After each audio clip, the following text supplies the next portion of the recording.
যুক্তরাষ্ট্রের president Donald ট্রাম্পের সঙ্গে বৈঠকে বসেছেন ইসরায়েলের প্রধানমন্ত্রী বেনিয়ামিন নেতানিয়াহু।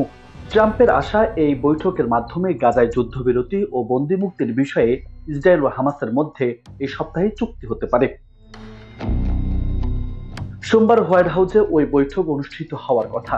হোয়াইট হাউসের তথ্য অনুযায়ী নেতানিয়াহু সোমবার স্থানীয় সময় সন্ধ্যা 6:30টায় ট্রাম্পের সঙ্গে বৈঠক করবেন, তবে সেখানে সাংবাদিকরা থাকবেন না।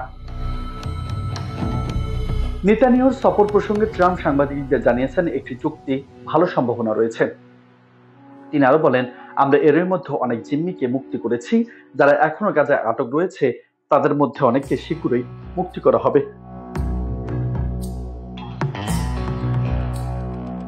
পরোক্ষ আলোচনার সঙ্গে জড়িত দুটি ফিলিস্তিনি সূত্র জানিয়েছে, প্রস্তাবে 60 দিনের যুদ্ধবিরতির কথা বলা হয়েছে।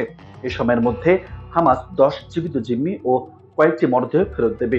বিনিময়ে ইসরায়েল ফিলিস্তিনি জিম্মিদের মুক্তি দেবে।